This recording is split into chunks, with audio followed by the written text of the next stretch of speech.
I thought my wife's cat hated me for 4 years. Now he's obsessed with me. I have questions. So a bit of backstory. In 2020, I moved in with my then girlfriend, now wife. Along with our shared life came a shared menagerie. I brought my dog, Gemma. She brought 2 cats, Indy and Pico. I had high hopes that the animals would become some quirky Pixar-style blended family. I was a fool. Gemma was the sweetest, scruffiest, quietest old mutt you've ever met. The kind of dog who looked like she'd seen things but mostly just wanted a gentle chest rub and a soft place to nap. She loved cats, in a way that felt like she wished they were her pets. I've seen her gently lay down next to cats, with this hopeful look on her face. She never barked. She didn't snuggle, exactly, but she'd lie nearby, always quietly hoping the cats might someday love her back. She was the canine equivalent of a kid on the first day of school holding out a juice box like, "Friends?" Indy, one of the cats, was a calico tabby with the emotional range of a bomb about to go off.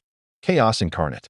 She hated the move, hated Gemma, hated everything really, except for my wife and, somehow, eventually me.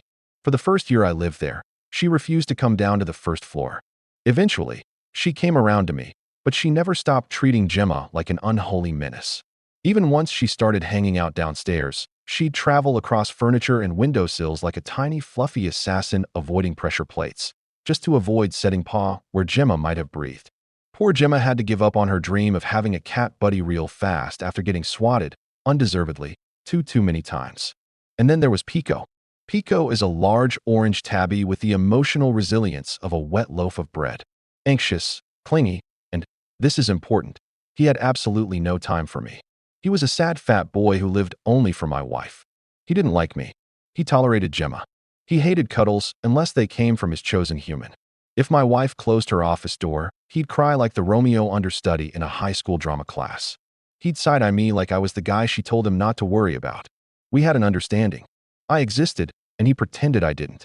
So that was our house for years. Gemma tries to just exist peacefully with the dying hope the cats might one day accept her. Indy radiating murder vibes, or snuggling my head with begrudging affection. Pico ignored me with great enthusiasm. It was an uneasy truce, but it held. 2 years ago, Gemma passed, peacefully, at 16. We were gutted. A few months later, Indy, who had slowly warmed up to me over time, decided I was her person. She got clingy. She'd caterwaul when I left. Sleep on my chest, my head, my back. Wherever she could drape her angry little body. Full gremlin energy, but affectionate. Recently, Indy's health declined. She had a worsening heart murmur, and about a month ago, we made the difficult decision to let her go gently. She was 17. We were devastated all over again. And then, immediately after Indy's passing, like within a few days, something shifted. Pico changed. Suddenly, the cat who had ignored me for 4 years became obsessed with me. He sleeps with me at night now. Rolls over for belly rubs like I'm some kind of feline massage therapist. He insists on being in my office all day. If I go back to bed, he climbs in and snuggles up like I'm the last patch of sunlight in the universe. He wants me to feed him now. And he'll ignore my wife, his actual person, to come bop my chair and demand attention. Then he purrs like a dying lawnmower and looks at me with the kind of absolute adoration usually reserved for cult leaders and those who open cans. We didn't change our routine. We didn't rearrange the house. My wife is still very much present and fully available for cuddles. But Pico is acting like I'm his long-lost soulmate, and he's making up for lost time. Which leaves both of us, me and my wife, completely baffled. I have several theories. Indy bullied him into keeping his distance, and now that she's gone, he's free to pursue this forbidden human romance. He's grieving, and somehow senses I'm grieving too. But it feels less like, let's heal together, and more like, rub my belly, grief monkey. This is a long con. He's softening me up for something. I don't know what. He's terrible at being a cat, so probably not murder. But definitely something. The shift has been instant and total. I feel like I'm living with a completely different animal. Nothing else has changed. My wife is still here. She is supposed to be his person. Now apparently I am. Has anyone else had a cat pull this kind of emotional U-turn? I feel like I'm living with a completely different animal now. I mean, I'm not complaining. He's a great cuddler and he's terrible at being a cat. And that's sort of charming in its own right. But I feel like I missed something here. Is this normal? Is this grief? Is he just now realizing I give excellent belly rubs? A glitch in the cat matrix? Or have I been a mark all along? TLDR, My wife's cat spent 4 years ignoring me like I was a piece of furniture that owed him money. Then our other cat passed away, and now he's obsessed with me. I have theories and concerns. Relevant comments. Neely Silverleaf. He misses Indy, and Indy loved you. He's reaching out. OOP. I desperately want to believe this, and you may very well be right. But I've been so suspicious of his motivations that it's hard to trust this sudden wave of relentless adorableness. It feels like it could be nefarious, or, at the very least, deeply selfish. Which, in all honesty, I respect. You get those belly rubs, peaks. If this turns out to be a fully coordinated emotional assault, I will be in awe of the long game. I do want to reinforce that it never really seemed like the cats got along, which is why I have a hard time believing he's grieving in any classic sense. Indy barely tolerated him any more than she tolerated Gemma. I once caught them sleeping on the same bed within inches of each other, and it was such a rare event it became a household breaking news. We discussed it all afternoon, like a panel of cable news pundits trying to fill airtime during an election cycle. To be fair, though, maybe Pico would have preferred a more peaceful, interloving household. I imagine he misses Indy in the way that the Stockholm hostages missed Generic Olsen. Adventure.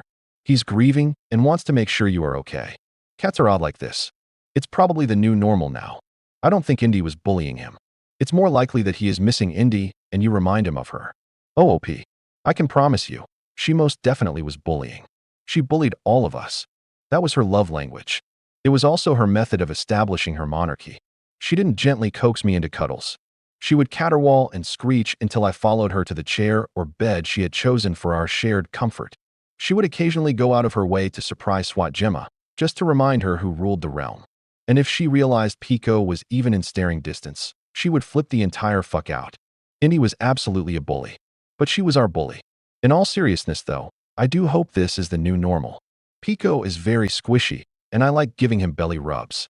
If he pulls this rug out from under me, I will be absolutely destroyed. Update, 5 weeks later. It has been over a month since I posted about this situation, and I can tell you, I am slowly going mad.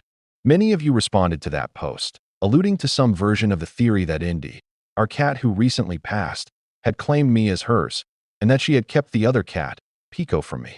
I have now come to believe this may be true, but not in the way you all thought. I think she was protecting me from him. One might even say she did it for his own good. Editor's note. The 4 pictures OOP provided were of Pico stretched on the bed and one in the garden. He does not stop meowing. Am I exaggerating?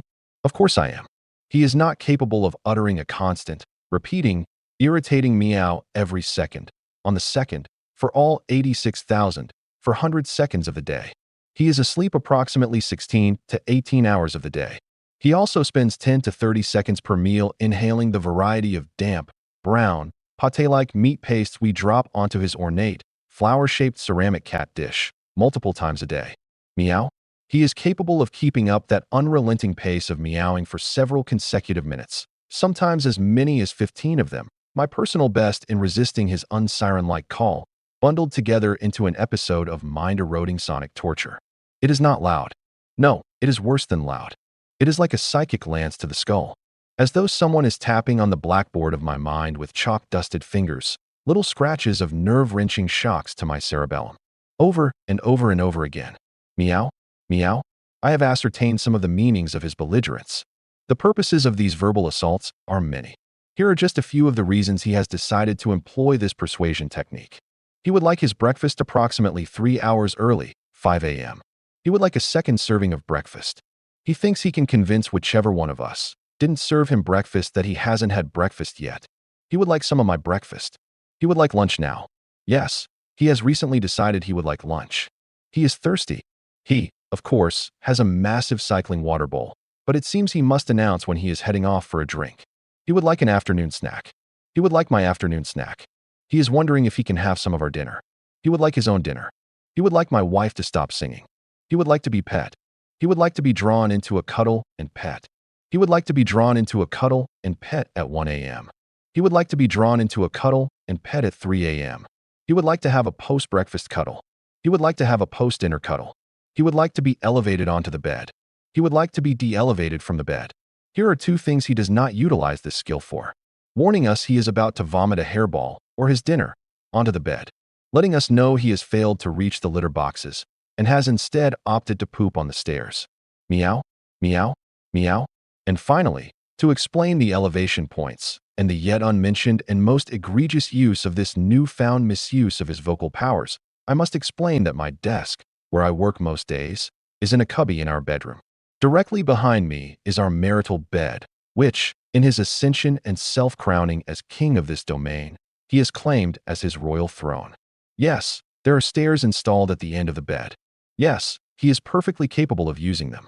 But no, he does not lower himself to such indignities when his human-powered elevation device is present. To be clear, I am that human-powered elevation device. Not my wife. Not any other nearby human. Just me. Meow, meow, meow, meow. And this leads us to the newest and most heart-melting, yet infuriating, implementation of his royal declarations, begging for my attention. Not just my attention, but a very specific form of attention that he bypasses my wife for entirely. She cannot perform this task, apparently. Only I can. Meow, meow, meow, meow, meow. This is entirely our fault. He was terrible at being a cat in the first place. He had no motivation to chase mice, strings, or even little laser lights. He never showed any interest in getting to high places like most other cats. In fact, the only time I've seen him try to ascend further than the couch was to get to the back of the couch, where my wife had left her bowl of ice cream unattended. He has always been spoiled, and we spoil him further because there is no going back. He is nearly 17. This is who he is. A hedonistic loaf of fur. Meow, meow, meow, meow, meow, meow. Even as I write this, he is pawing at the back of my chair, demanding that I perform my duty. That duty? Belly rubs. It's not just any old belly rubs. He likes when I grasp him firmly, but gently, press my head against him, and flop him down onto his side. A gesture that began out of pure frustration. After being interrupted for the 7th time in an hour, I pressed him to the bed and gave him a fury-fueled belly rub as recriminations for his bad behavior, only to have him start purring. Loudly. The same way he used to purr for my wife when she would relent and let him cuddle her in the wee hours. A purr I once interpreted as a petulant, performative, dramatic cat version of, "See, fat man? She loves me more." Meow, meow, meow, meow, meow, meow, meow. Now, weeks later, I must repeat this ritual several times a day. I am not allowed on the bed with him. I must remain seated in my chair, leaning over him so he can paw at my shirt or attempt to clean my face. He either wants to be fully on his back, clinging to my arm with his front paws, or slightly on his side, kneading the air like a baker of invisible biscuits. Is it cute? Of course. Is it annoying and inconvenient? Almost exclusively. When I am in meetings. Meow. When I am deep in a programming binge. Meow. When I am desperately trying to maintain focus on a passage of prose. Meow. When I am trying to watch course material for work. Meow, meow, meow, meow, meow, meow, meow, meow, meow. It is slowly eroding away at my tether. I can feel each utterance pierce into the meaty noodles of my gray matter, like an infestation of furry caterpillars crawling amongst my neurons. And yet, how can I be angry with him? How can I be annoyed, his aged perm muscles sputtering as I stroke his belly, sounding like an ancient lawn tractor lurching back to life, the engine struggling to turn over even with the choke fully pulled out. The kind of noise you hear before some grizzled old man in a plaid shirt with a yellowed mustache says, "You can't just cold start him, gotta warm him up first." Sometimes I try to re-establish my grasp of reality by engaging these mewlings in conversation. Meow. Sorry, I didn't catch that. Meow. No, it's not time for dinner yet, buddy. Meow. You wouldn't talk to your mother like that. Meow. It's not okay to use that kind of language in this house. Meow. Seriously, where did you learn that word? It wasn't from me. Is it working? I don't know. My wife and mother-in-law find these exchanges hilarious. They don't realize this is my last-ditch effort to keep my sanity. I don't think it's working. I am losing it. He never stops until he gets what he wants. Any sense of autonomy I had as an adult has rotted away. I no longer feel in control of my day, let alone the idea of having any say in my destiny. I have no choice here. I must comply. I can only choose to endure or comply. There is no relief from it. I have no mouth, but I must meow. Meow, meow, meow, meow, meow, meow, meow, meow, meow. Is this why we often jest about cats owning us? It doesn't feel so funny anymore. It feels horrifyingly, viscerally, unerringly true. I once believed I was terrorized by the other cat, her machinations and demands feeling pointed. But now, I wonder, have I been inherited, passed like a crown, from one master to the next? Is this orange monster my Joffrey? I can feel myself coming unglued at times, and the conversations take a darker turn. I'll turn to my wife and say, listen, I'm not 100% on the translation, but I'm pretty sure he's saying he's tired of it here, and he'd like to be taken to the shelter to find a more extravagant home, something more suited to his proclivities.